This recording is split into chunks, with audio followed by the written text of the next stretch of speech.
Okay, I'm going to go ahead and get started. Jody, if you don't mind monitoring chat, just because it's on a separate screen, and I want to make sure I don't miss anyone's questions.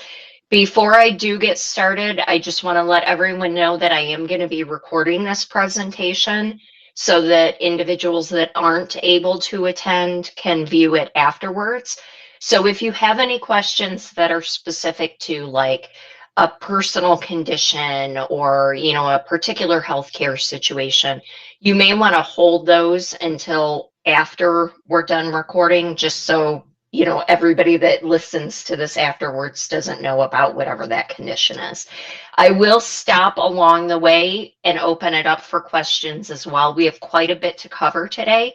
So there are certain sections that I'm going to go through a little bit faster than others. I want to make sure that everybody is comfortable with the changes that are happening this year, knows what they need to do. And we do have a little bit shorter window of time for you guys to make your elections this year than we have in the past. So all of that said, I'm going to go ahead and hit the record button and we are going to get started. All right, so for those of you that don't know me, my name is April Hackey. I work for Gibson. Gibson partners with the county to help select your benefit plans, make sure that they're running well, manage your claims, and just make sure that you guys have the best benefits offered at the best cost possible. And one of the parts of kind of what I do and the team that I work with here at Gibson is presenting to you guys what the options are for open enrollment every year. And so that's what we're going to do today. Open enrollment is the only time of year that you have the opportunity to elect benefits, make changes to current benefits. So it's really important that you take the time to learn about your benefits, understand them, ask questions, and make the selections that are going to be best for you and your family. The elections that you make now, will be in effect from July 1st through the next June 31st, June 30th, right? There's only 30 days in June, unless you experience a qualified change of status. So an example of that would be you get married, you have a baby, you get divorced. If any of those things happen during the course of the year, that is an event that allows you to make a change to your benefits that corresponds with that. So for example, I get married, I want to maybe drop the Sanilac medical coverage and go on to my new spouse's plan. Or maybe it's the other way around. I want to bring my spouse onto the Sanilac plan. You have the ability to do that mid-year. However, you only have 30 days from the date of the event to do that. So it's extremely important that if you do get married, for example, that you get with Jody or someone in HR within 30 days of that event in order to make that change. If you miss that window, you are locked into your current elections until the following open enrollment. And we usually run it the end of May, beginning of June on an annual basis. That's not a Sanilac County rule, that is an IRS rule. So it is something that the county does need to stick to. If you are not making any changes to your current elections, so let's say we go through this presentation and you're like, that's all fine and great, I'm keeping what I have, I don't want to make any changes, I'm happy with what I have, then you don't need to do anything. Your current elections will roll forward and be in effect from this coming July 1st through the next end of June. However, if you do want to make a change, you need to go into Employee Navigator no later than June 5th. So you've got about a week. Go in and make those changes. At midnight on June 5th, that system's going to shut down and lock, and you're going to be locked into those elections. So please take the time. If you do want to make a change, go into the system by then and do so.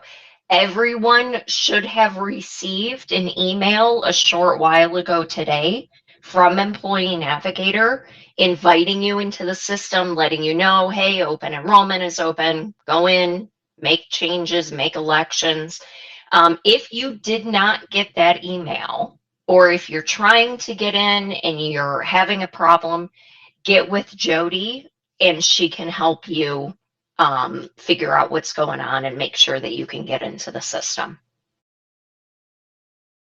I talked already a little bit about this: qualified change of status, marriage, divorce, legal separation, birth or adoption of a child, change in child's dependent status. So this would be maybe you have a child who's turning age 26, death of a spouse, child, qualifying dependent, commencement or termination of adoption proceedings, change in spouse's benefits or employment status. I know a lot of companies run open enrollment in usually December for a January 1st. So maybe you've got a spouse that has a January 1st renewal date.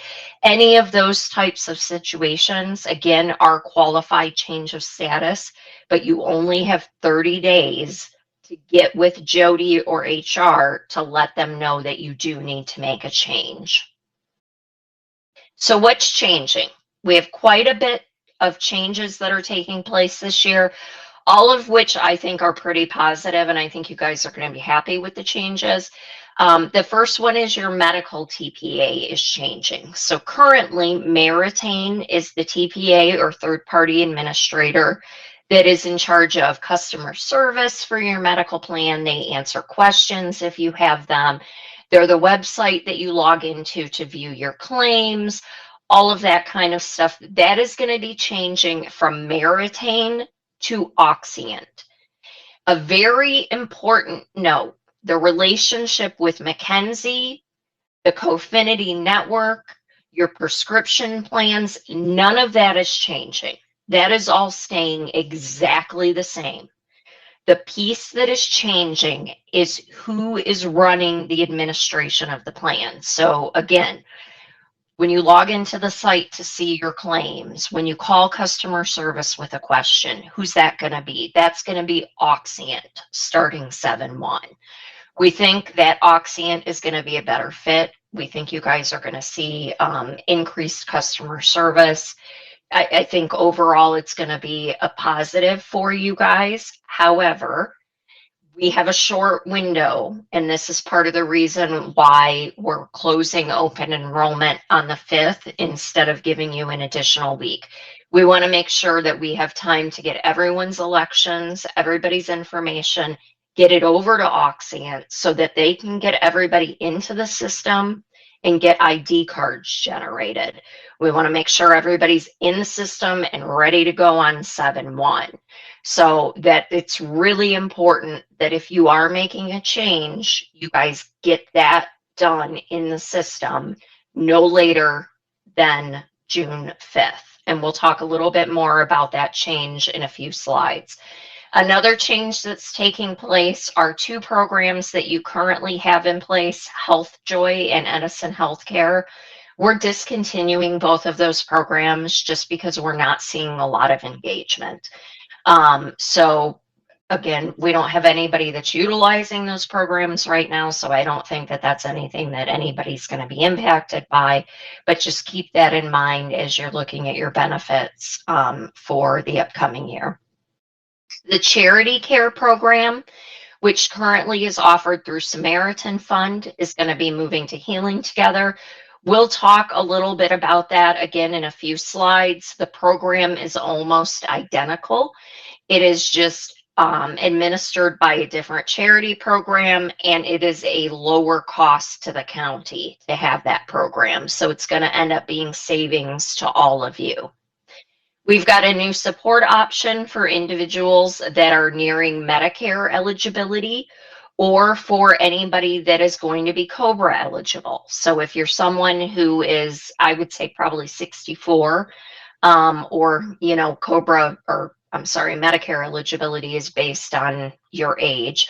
So depending on what your age is, if you're nearing Medicare eligibility, or let's say you have a child who's going to be aging out and not eligible to be on the program anymore, and so you're thinking about enrolling them into COBRA, we have a resource that's going to possibly offer some options for you guys that could be a little bit lower cost than going on COBRA or taking Medicare. So we'll talk a little bit about that.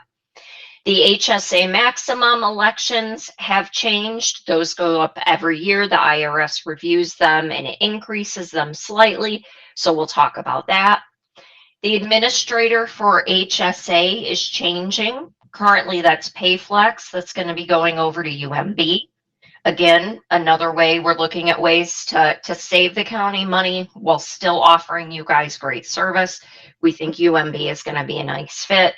You have the ability, if you have money with PayFlex now and you're like, I like PayFlex, I want to keep my money there, that's fine. You can keep that money there. Or you can say, you know what, I'm going to take the HSA money that's currently with PayFlex and I'm going to roll that over into a UMB account. You can do that too. So again, we'll talk a little bit more about that in a few slides. We've got a few new voluntary offerings. So some pet insurance plans, both full plans and discount plans. There's actually 4 different options available.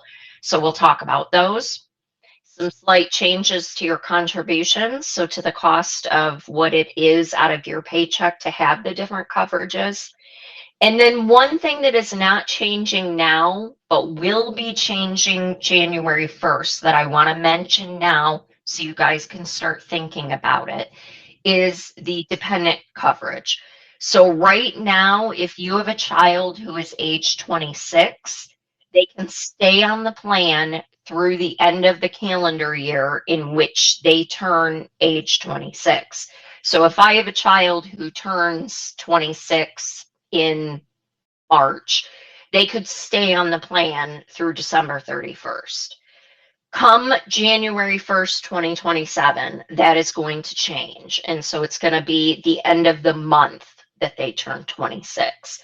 So keep that in mind if you have a child that's turning age 26, January 1st or later, they will be able to stay on the county's plan through the end of the month that they attain age 26. And that's really being changed to kind of align with what we see with the market. So most self-funded plans are terminating coverage either when a child turns 26 or at the end of the month. So let's get into kind of a benefit overview. None of the plan designs have changed, meaning the co-pays, the deductibles, the, again, partnership with Mackenzie, all of that is exactly the same. None of that has changed. So this slide is really just a refresher. So we've got the 3 plan options that are available to you: the 250 plan, the 2000 plan, and these are both what we would consider to be traditional plans. Then we've got the HSA 3300, which I'll talk about last. I'm going to focus on the 2 traditional plans first. So with all 3 of the plans, you still have that enhanced tier of coverage. So if you go to Mackenzie, your cost sharing is going to be either eliminated or extremely reduced.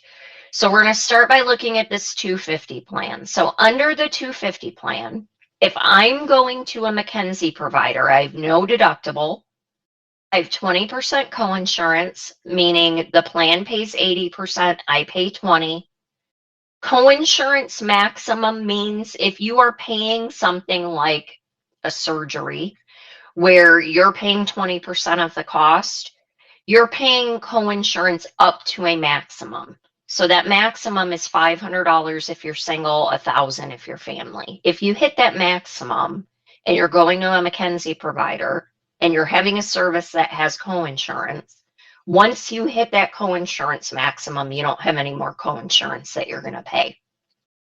You also have an out-of-pocket maximum, and this is on all 3 plans. Think of the out-of-pocket maximum as a safety net.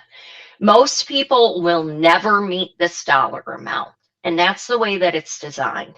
It's put in place to prevent you from going bankrupt due to a medical situation that just depletes you financially. And so let me give you an example. Let's say that you're enrolled in this 250 plan and you are having a $500,000 surgery, which unfortunately is not as uncommon as most people think it is. So let's say you didn't have an out-of-pocket maximum on this plan and you were paying 20% of that. You didn't have a coinsurance maximum, you didn't have an out-of-pocket maximum, and you were paying 20% of $500,000. I don't know about most of you, but that would wipe me out. I don't have 20% of $500,000 to pay to a medical provider. So what this out-of-pocket maximum says is if during the course of the year, so 7/1 through 6/30, if you meet as a single $7,350 or as a family $14,700 in out-of-pocket costs, then for the rest of the plan year, you won't pay anything.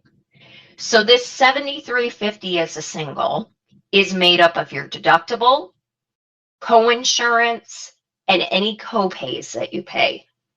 So if I'm going to the doctor and I have this $30 primary care visit and I go see the doctor 6 times, each of those $30 copays are going towards my out-of-pocket maximum. If I'm taking a bunch of different prescription drugs, whatever I'm paying towards my prescriptions are going towards that out-of-pocket max. The same thing with the deductible, the same thing with coinsurance. So all of that money is accumulating towards your out-of-pocket maximum. And if you hit that amount, then the plan caps and you're not going to pay anything else for the rest of the plan year. The plan's going to pay 100%. When you go to the pharmacy to get a prescription, it's not going to cost you anything. When you go to the doctor, it's not going to cost you anything. So again, this is really put in place to make sure that nobody gets wiped out financially by a massive medical bill.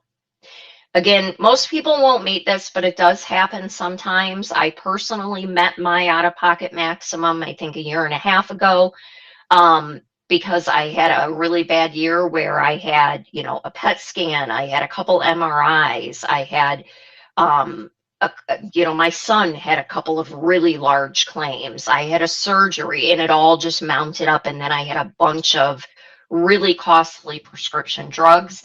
And I hit that maximum. I think I hit it in, our plan runs January to December. So I think I hit it in June. For the rest of the year, I didn't pay anything else out of pocket for any of those expenses. So keep that in mind. Again, focusing on that POS 250 plan for the McKenzie, you have no cost when you go to a primary care provider. No cost for specialist visits, so like dermatologists, cardiologists. Urgent care, no cost. Emergency room is a $250 copay.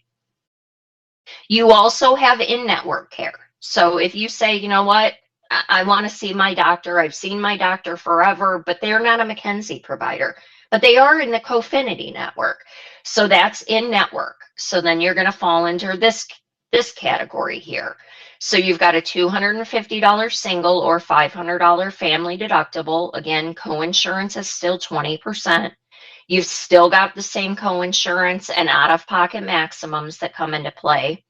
You've got a $30 primary care physician visit copay, $45 for specialists, $60 for urgent care, and the same for ER, so $250. Looking over at the 2000 plan, if you're going to a McKenzie provider, it's 1,000 single or 2,000 family for deductible.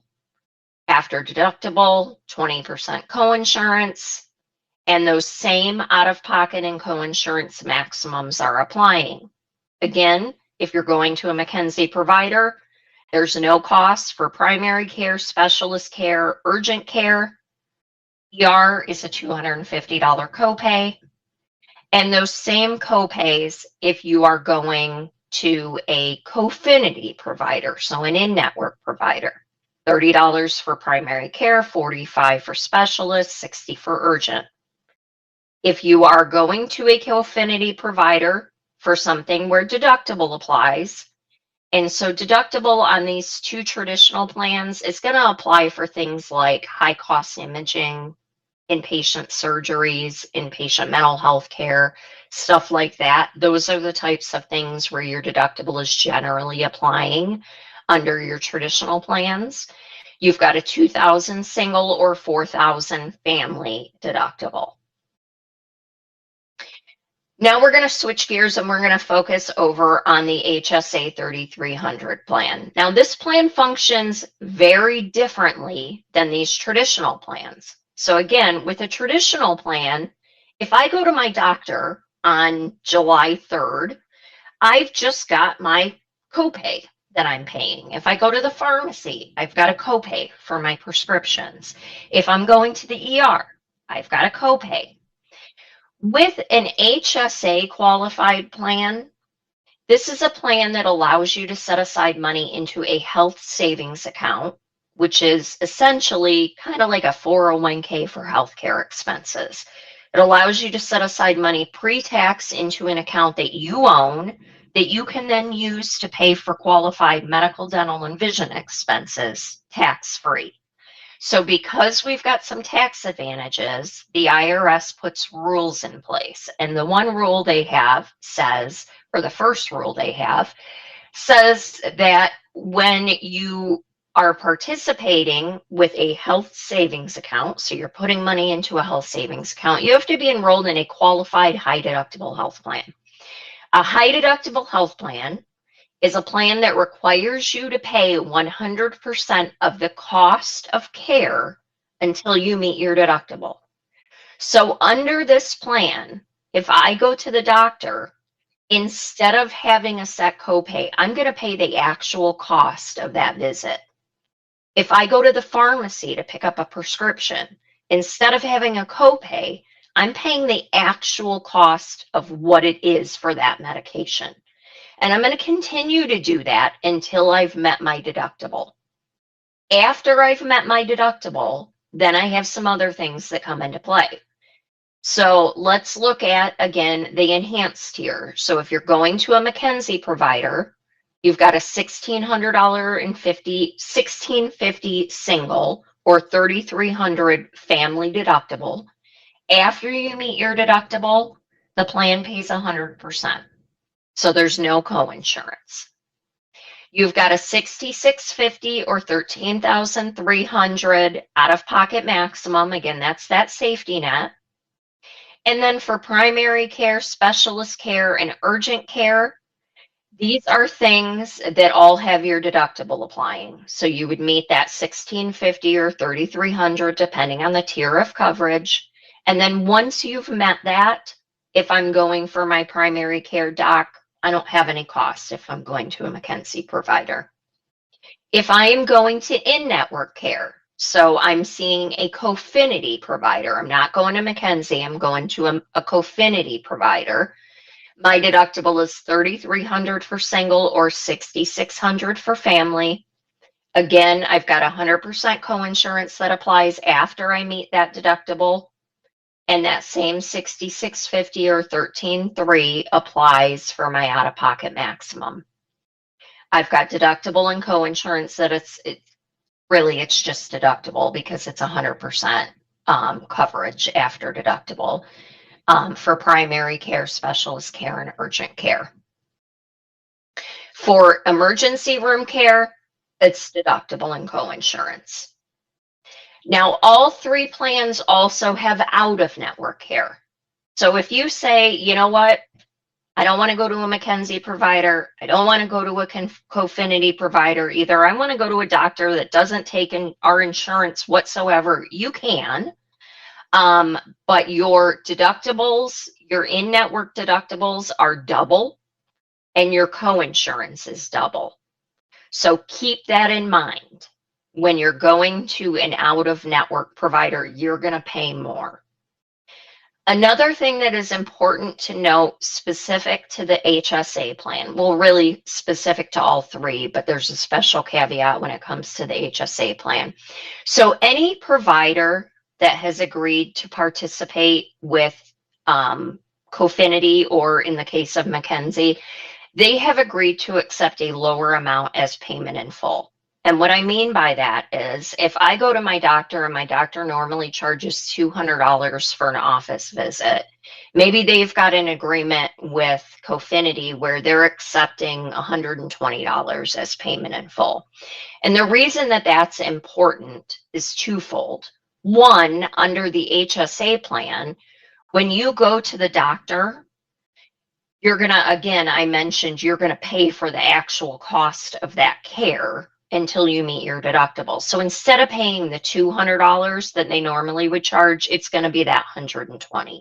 So even though you're paying the cost, you're still getting that discount that's being applied because they're a part of the network. And how it's going to work is when you go to the doctor, instead of collecting payment, if you're in this HSA 3300 plan, you're going to let them know it's a high deductible health plan. They're going to bill Oxient. Oxient's going to run it through Cofinity. Cofinity is going to apply the discount. You're then going to get a notification from Oxient letting you know, hey, your claim's been processed. You have an EOB, an explanation of benefits. You can log into your portal. You can see, okay, this is what my doctor billed. This is the discount that was applied. This is what I owe as a part of my deductible. After that, you get a bill from your doctor letting you know, hey, you owe $120 or whatever that cost is. So that's an important note. Now, if you're going to an out-of-network provider, they don't agree to accept anything. So they're going to charge you the full amount. So keep that in mind. There is no discount applied if you choose to go to a provider that doesn't participate with Cofinity and they're not a McKenzie doc. So you're always going to get the most for your benefits dollars if you go to a McKenzie doc or if you go to a Cofinity provider. The one exception to that is going to be emergency care. So if you are having a true emergency, so let's say I'm out cutting the grass and I start having chest pains, we don't want you, and actually I hate using myself as an example because I'm superstitious. So let's say John Doe is out cutting the grass and they start having chest pains. We don't want John to have to stop, pull out his phone, go into the Oxient app and find the nearest emergency room that participates with Cofinity. We want John to go to the nearest ER so that he can be seen as quick as possible and hopefully have the best outcome he can. So in that case, emergency care, whether that emergency room participates with Cofinity or not, it's always going to be covered at the in-network cost amount. So you can see here I've got in-network deductible and coinsurance. So even if it's an out-of-network provider, you're going to pay the in-network amount. Does that make sense to everybody? I'm going to pause for a second and see if we have any questions before I dive into prescriptions.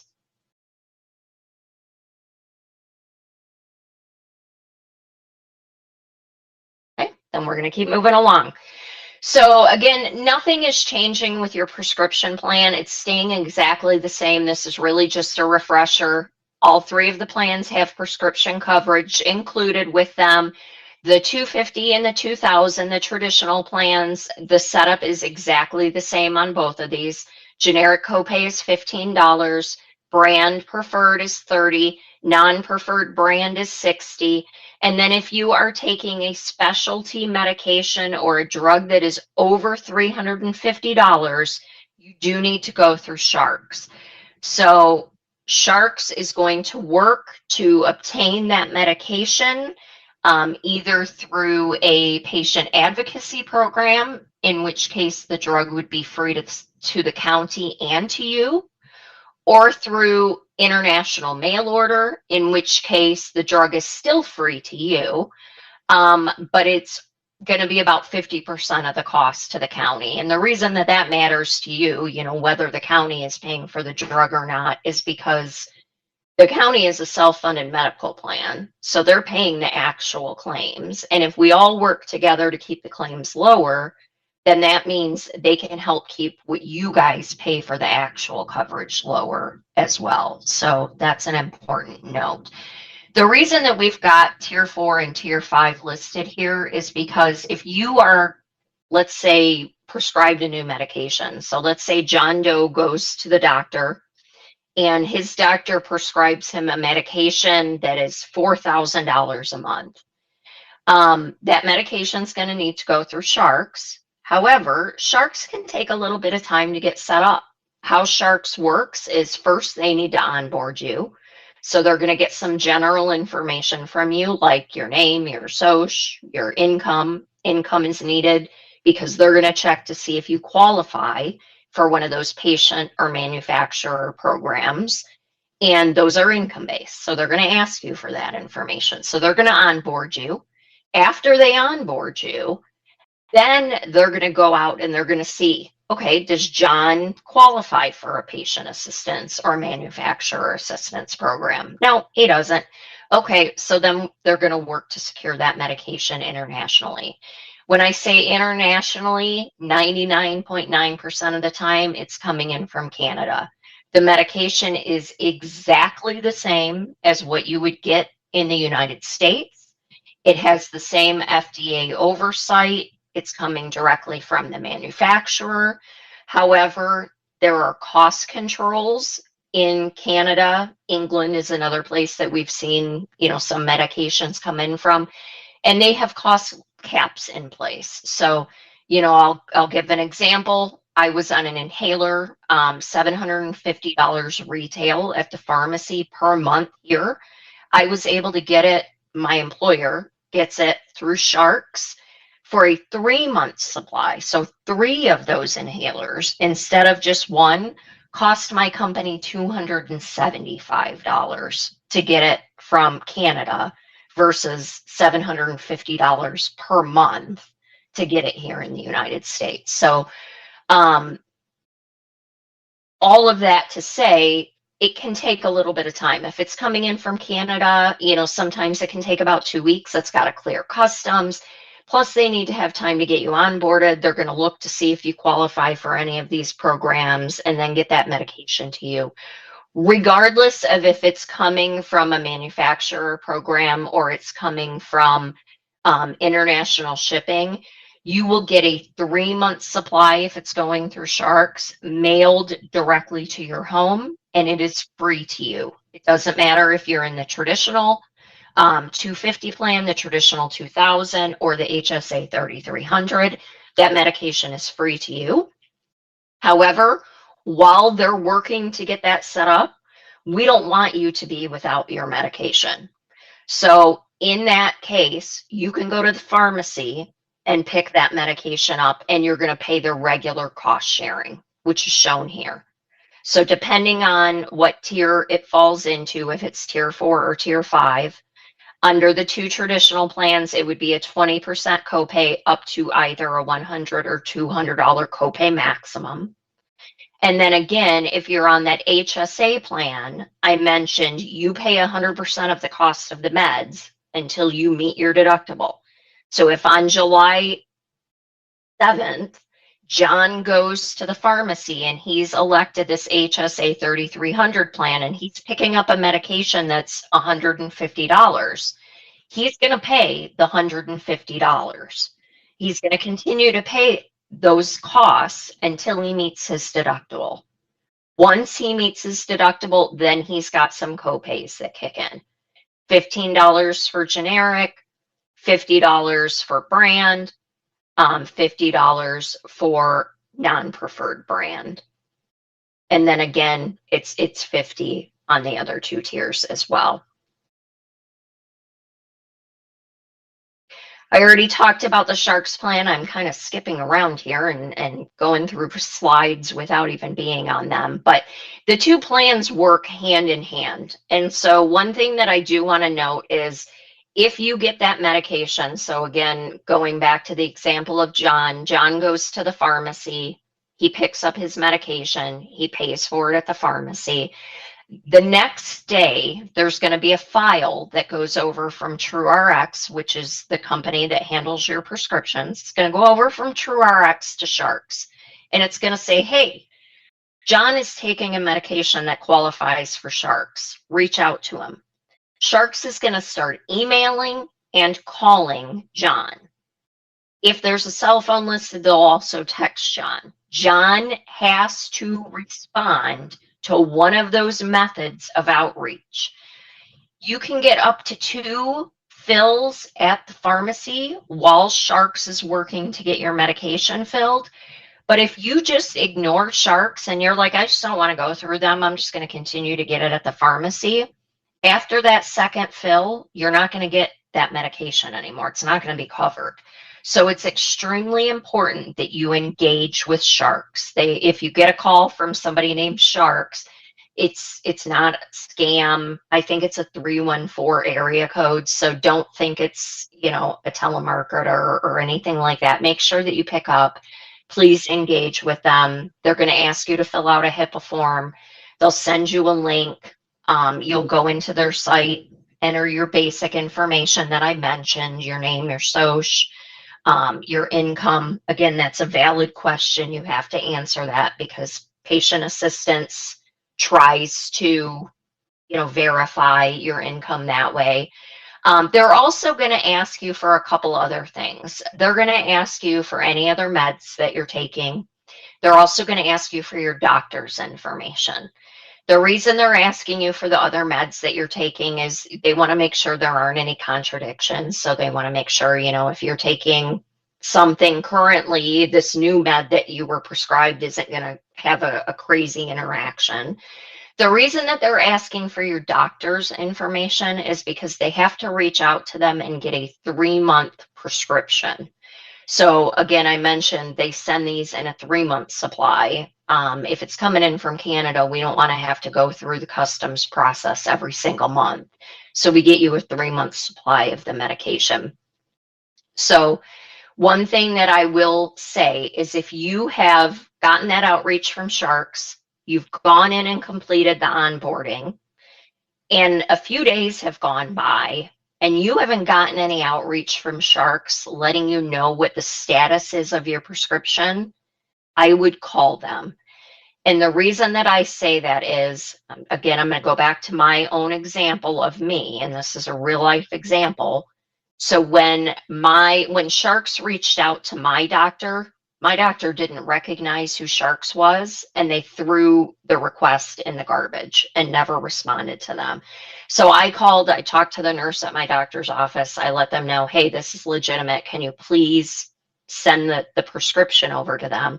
And she said, oh, sure, no problem. I just didn't know who it was.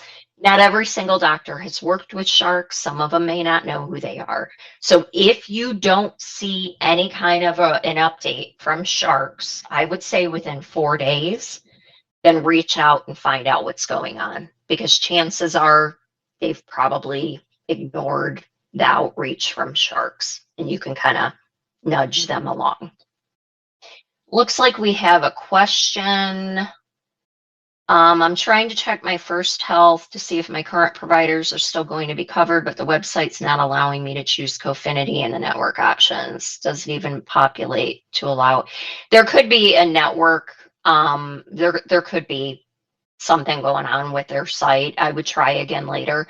The network is not changing whatsoever. It's exactly the same. So if you're seeing a doctor now that's in network, they're still going to be in network. There is no change to the network whatsoever. The only thing that is changing is who's processing claims and who is handling customer service, basically.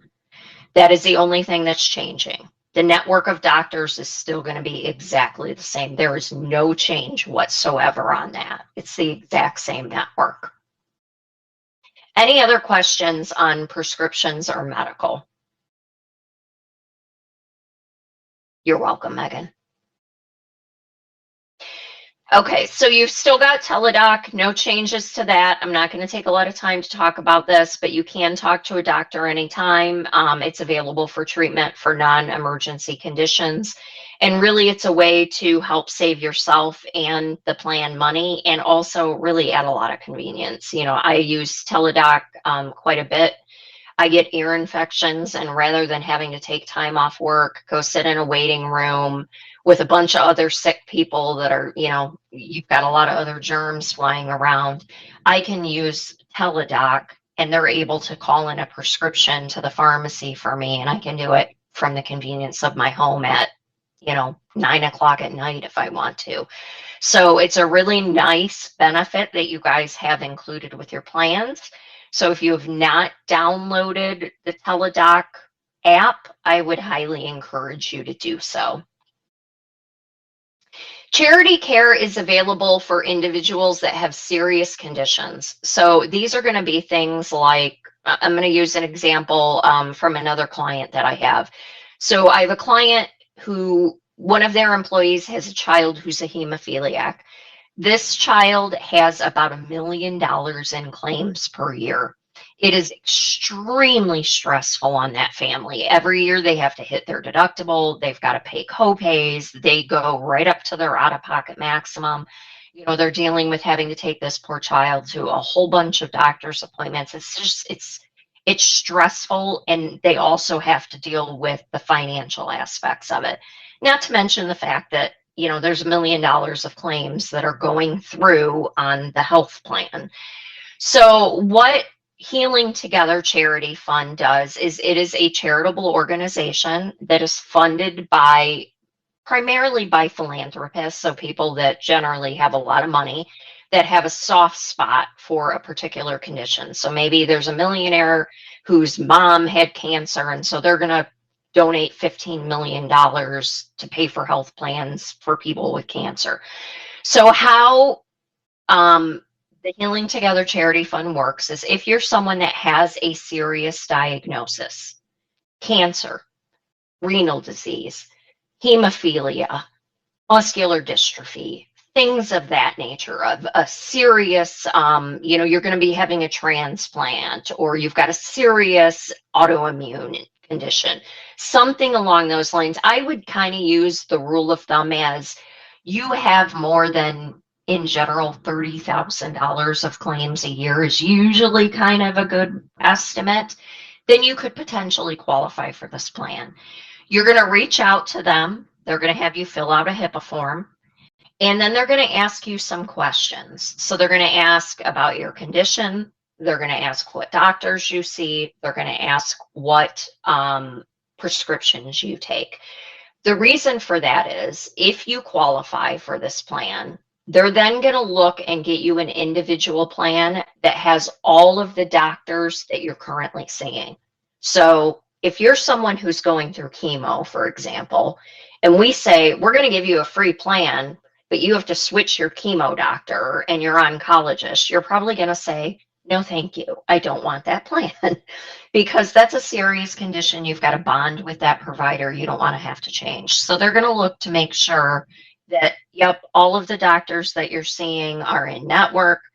All of the medications that you're on are covered by this plan. They then are going to enroll you, and they're going to pay for that plan for 1 year. In addition to paying for that coverage, they're also going to give you what they call a benefit card. It's like a debit card that you can use for any deductibles, coinsurance, and copays that are incurred under that plan. So in essence, we're taking the financial responsibility off of you so that you can focus on that health condition and hopefully get better. This is available to you, spouse, covered kids. So how it works, you're going to reach out to Healing Together if you're listening to this and you're like, I think I'm somebody that could potentially qualify for this. Reach out, have a conversation with them. There is absolutely no obligation. So if you go through the process and they say you qualify, but you're like, I don't think I want to take it, fine, you don't have to. But I would strongly encourage you to do so. I think Blue Cross, HAP, Cigna, there's a bunch of the more traditional carriers are who they use. It's really a win-win. There's no cost to you if you qualify. You get that coverage for free.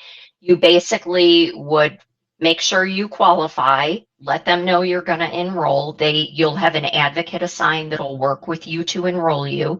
You then will go into Employee Navigator and opt out of the medical plan. You can still take dental and vision if you want, that's fine, but you would opt out of the medical for 1 year and you would be enrolled in Healing Together.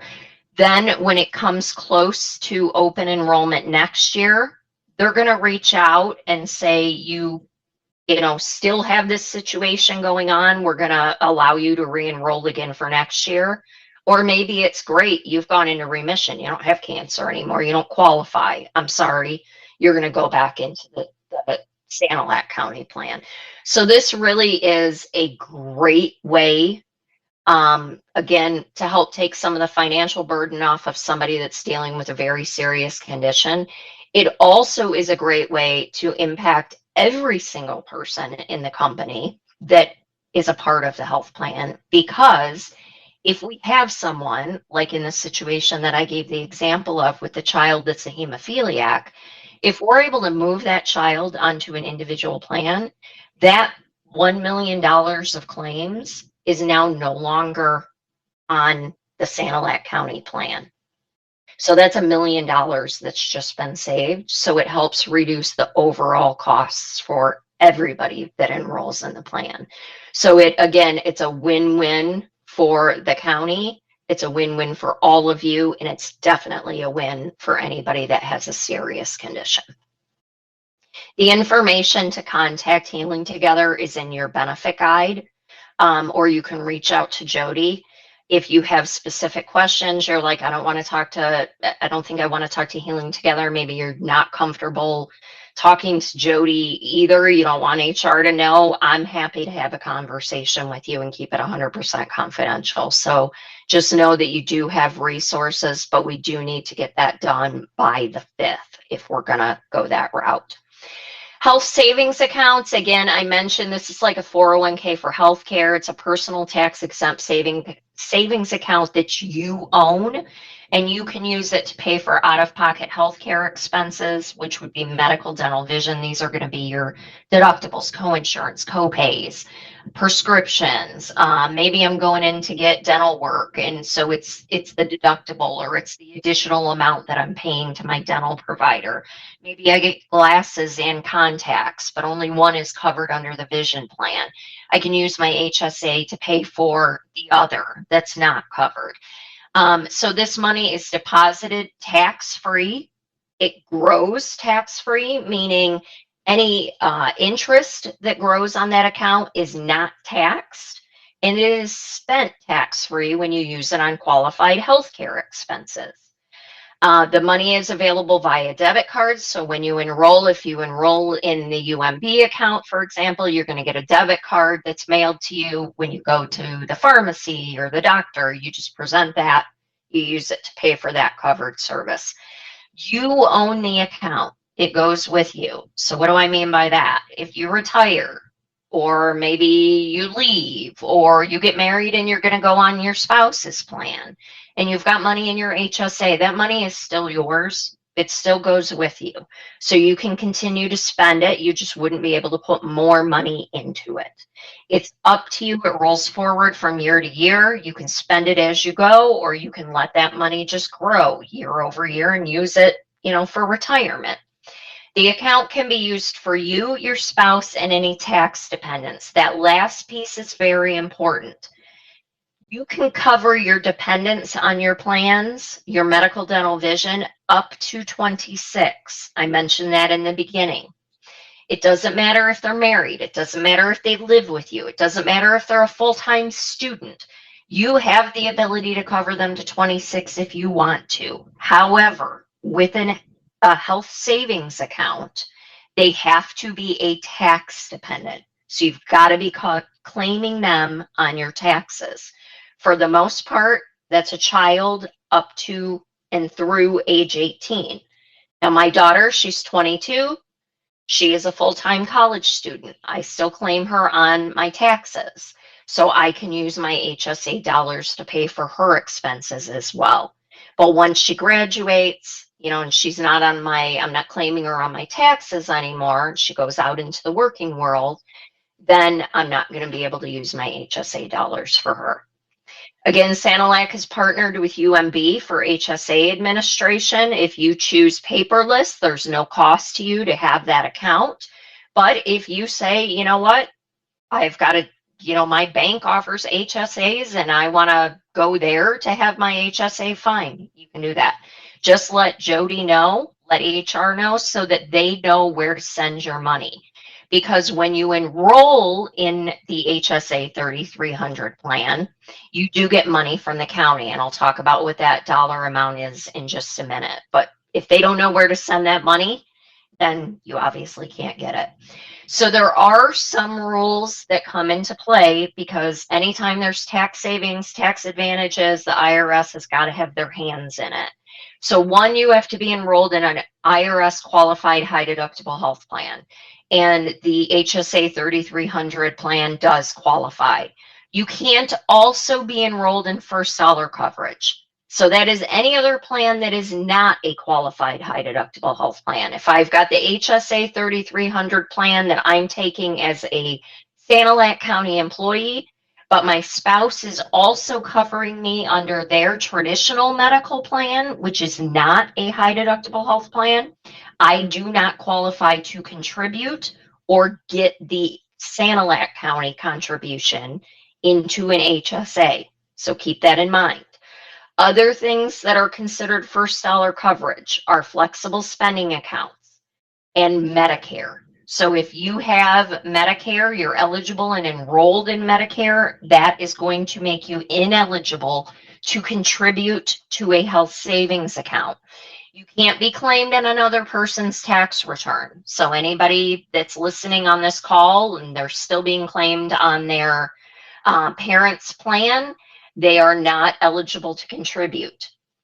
If you use your HSA for non-qualified expenses, those expenses then are subject to regular income tax and a 20% penalty.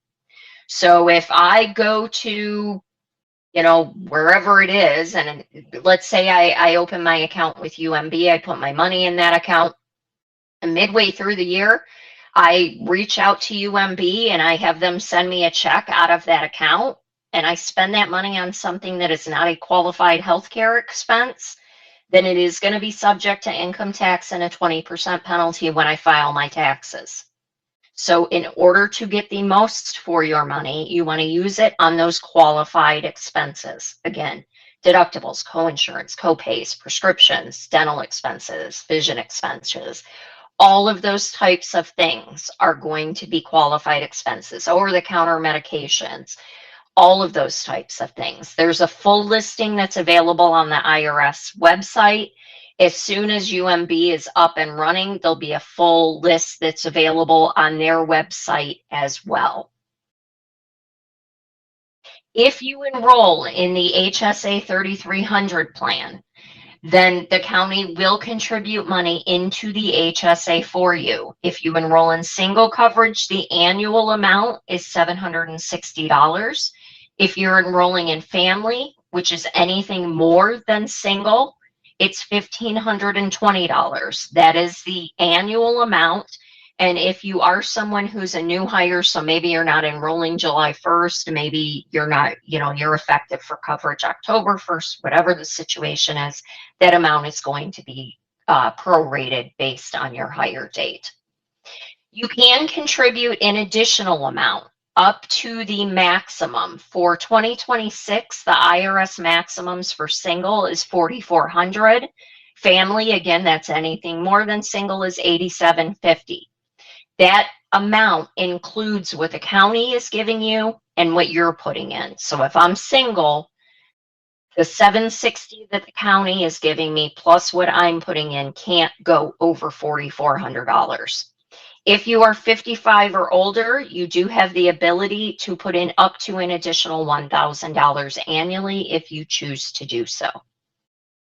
Two additional things that I just thought of that will make you ineligible: VA benefits and TRICARE. So if you are enrolled in VA benefits or TRICARE, those also make you ineligible to contribute.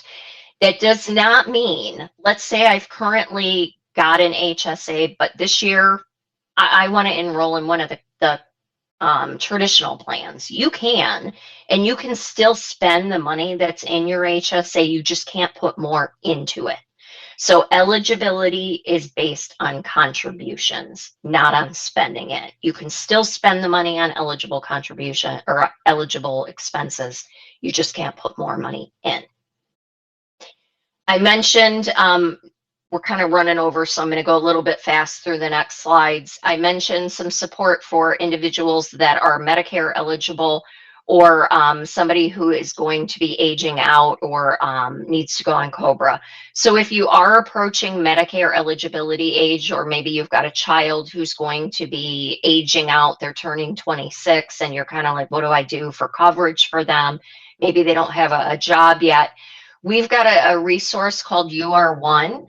And so what UR1 is a team. They are a partner of Gibson. So we're a bigger part of an organization called URA. UR1 is a part of them. UR1 just focuses on Medicare Advantage plans and on individual plans. So you reach out to them, you let them know, hey, I'm a Sanilac County employee, or I'm a spouse of a Sanilac employee, and I'm interested in finding out either about Medicare Advantage or an individual plan. They're going to ask you a series of questions.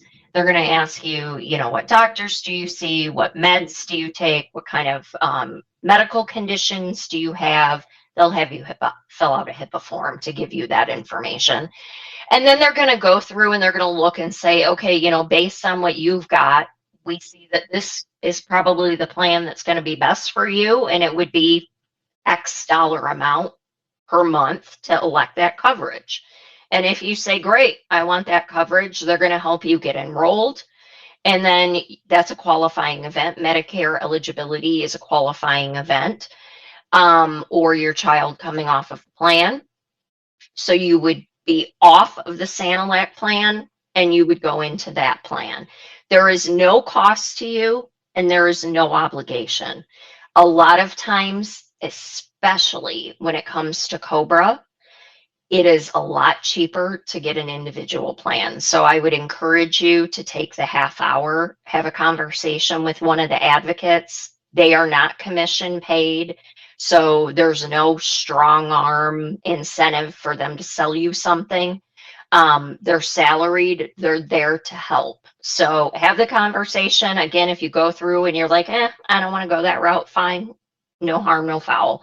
But you don't know unless you look into it. Again, the information on them can be found in the benefit guide.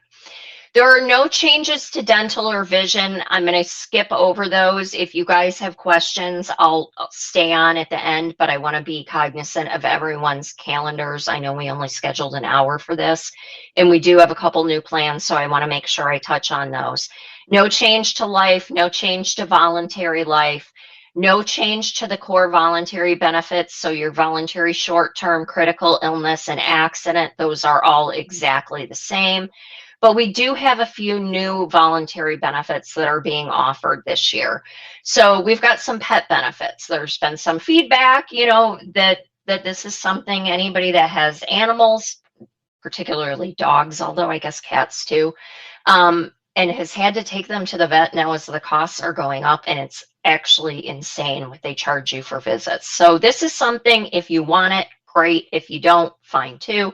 But there are a few different plans available. So there's a total pet plan, and this plan, it offers discounts on pet prescriptions, veterinary care, and products like dog food, cat food, things like that. It also includes 24/7 pet telehealth. So, if it's a situation where you're like, well, my dog's got a weird rash going on, you can actually have a telehealth visit with a veterinarian. And they're able to help you with that. So, and that pet telehealth is included at no cost. There are a couple additional plans that are available as well through Wishbone. So Wishbone Accident and Illness is pet insurance. You choose an in-network veterinarian, and when you go to them, you get 25% off all services. And then anything that you have is an 80% reimbursement. So I go in and take my dog in to be seen because he cuts himself. That whatever that cost is discounted 25%, and then I would pay 20%. it would be reimbursed 80%. If you go to a veterinarian that's out of network, it's reimbursed at 70%. There's also Wishbone Wellness, and there are two plans for that, Essential or Premium. And this is wellness reimbursement plans for things like vaccines, blood works, your preventative, like your flea and tick medications, dental work, and a whole lot more. This is a very simplified overview of these plans. If you are listening to this and you're like, I might be interested, what I would encourage you to do is this link right here, which is also found in the benefit guide. Click on this, go to the site. There is a more detailed overview of all of these plans, and it will allow you to compare them side by side.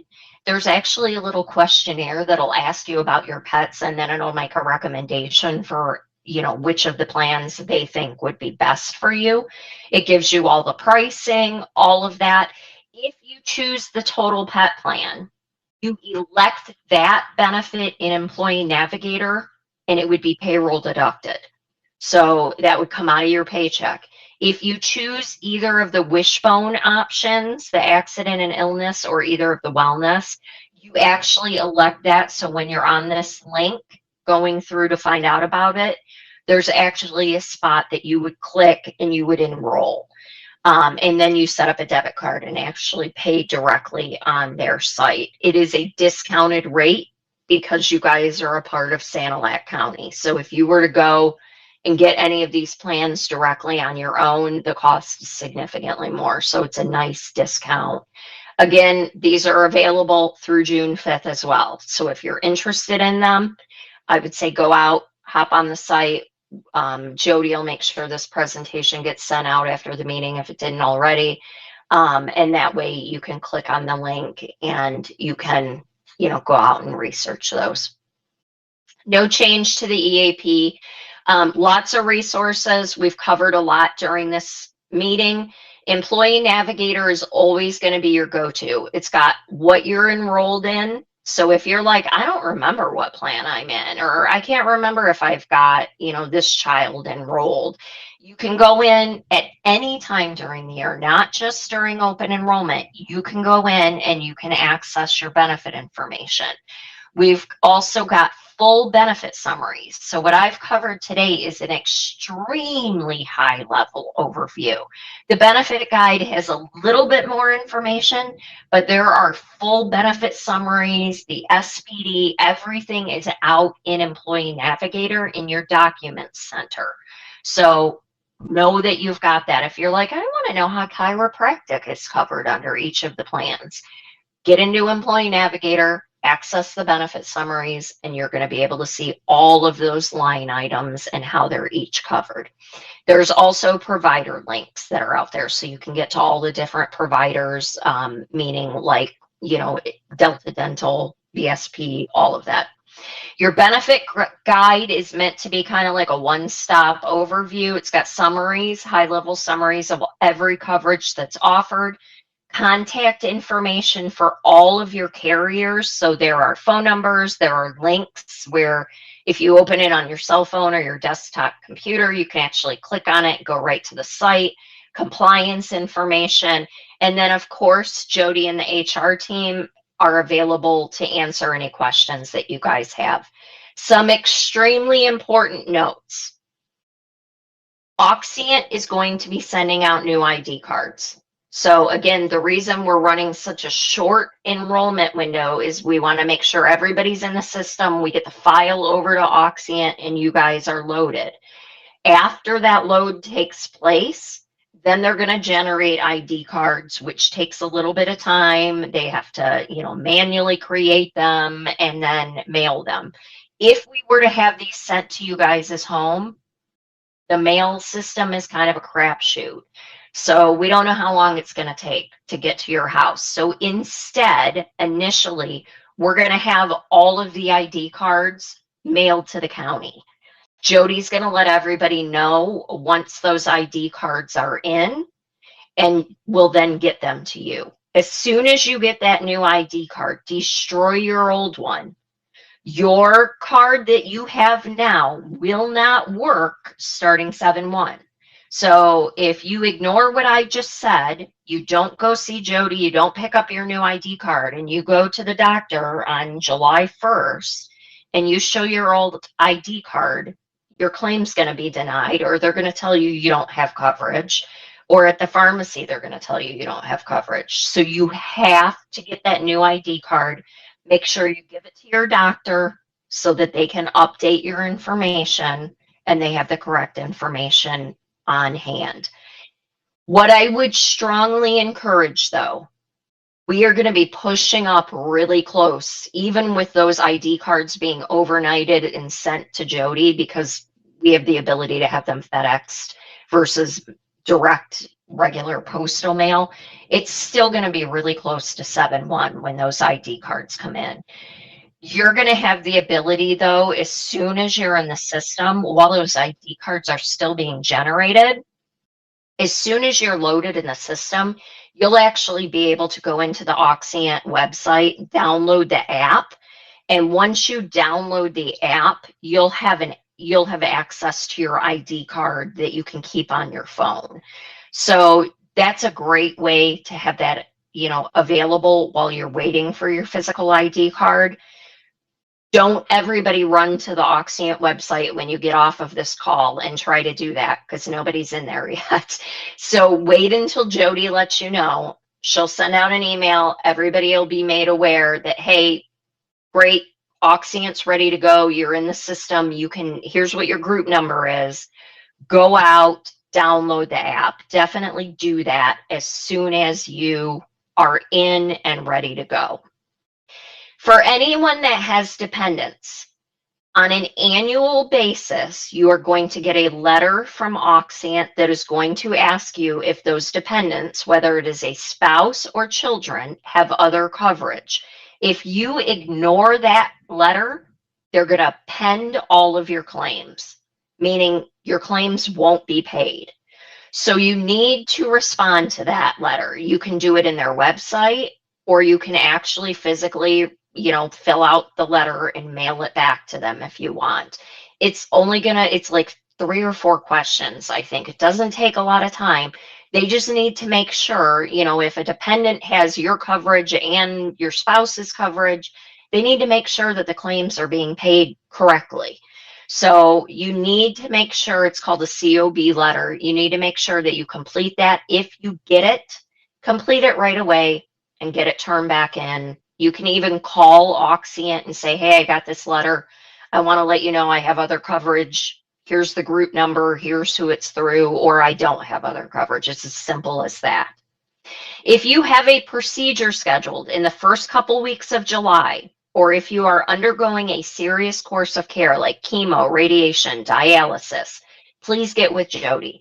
We want to make sure that any pre-authorizations that you already have in place get transferred over. We want to make sure, even though it's a 7/1, we want to make sure that things run smoothly. So we want to keep our finger on the pulse, make sure that there aren't any issues. So get with her, let her know.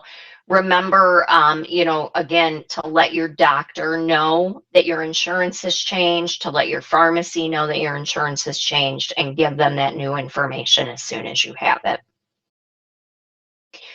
Again, next steps, review your current elections and benefits that are offered to you. They are in place July 1 through June 30th.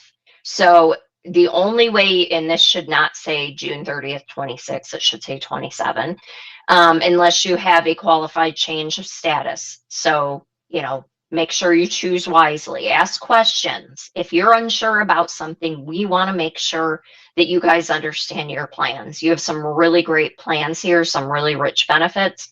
We want to make sure you understand them. If you are making changes or you want to elect one of the new plans, whatever the situation is, get into the system, do it as soon as possible, and complete your enrollment process. It will close out on June 5th at midnight. Jody is not going to make exceptions if you come to her on June 8th and say, I forgot to do my enrollment and I want to do it now. Because again, we have to get this over to Auxient so everybody's loaded. So please get into the system, complete that if you want it. If you are increasing voluntary life insurance, or you are electing voluntary life insurance for the first time and you are not newly eligible, meaning you're not a new hire, then you need to complete an E of I. It's a healthcare questionnaire. They're going to ask you, do you have cancer? What's your weight? Questions like that. Fill that out, get it submitted to Mutual of Omaha. They're going to review it and then determine if you qualify for the coverage. Do that within 30 days, but again, as soon as possible, because if you don't complete it, they're just going to assume you don't want the coverage and they are just going to close it out. So if you're electing voluntary life, again, for the first time, increasing, make sure you complete that E of I that can be located also in Employee Navigator. I'm almost done. I know we're over. Thanks for hanging in there with me, guys. If you're electing pet insurance or you're interested in it, go out to that site. There's a couple short little videos. I think we might also have a couple little videos that were built into the benefit guide. But go out on the website. It's a really nice site. It does a great job of explaining the difference between the plans in a lot more detail than what I did. And then, choose what you want. If you're electing the first plan that I talked about, the pet benefit plan, then you're going to elect that Employee Navigator. If not, if you're taking one of the Wishbone plans, you're going to do that on the site and then get that all set up and go, again, no later than the 5th. And again, if you're making no changes, if you have made it this far, you've listened to my whole presentation, and you're like happy with everything I have, not interested in the new plans, don't want to do anything, then you don't have to do anything. It's going to automatically roll forward. What questions do you guys have?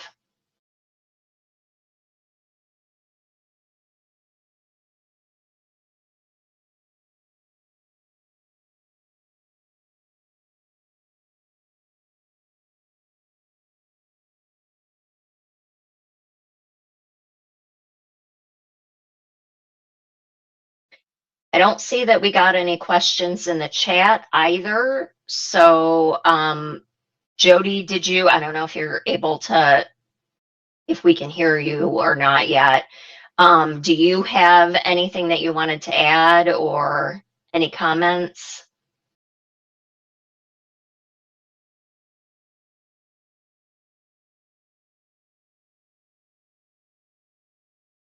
No, we'll still be using H2B. Yep. So sorry, it's both. So Oxyan and H2B are processing it. So the network, all of that is exactly the same. It's just the TPA. So Meritain right now. Yes. Sorry about that. Yes. Great question.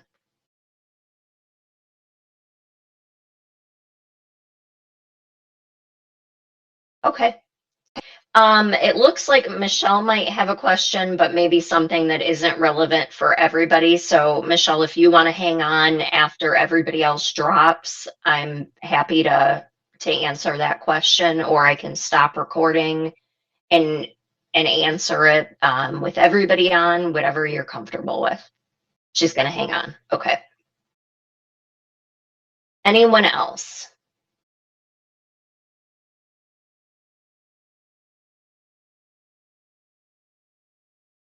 If not, that is everything. Again, you guys should have gotten the Employee Navigator link.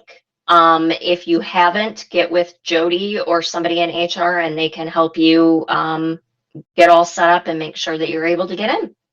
And everybody, thanks for hanging in. I know we went a little bit over, but appreciate it and have an absolutely wonderful day.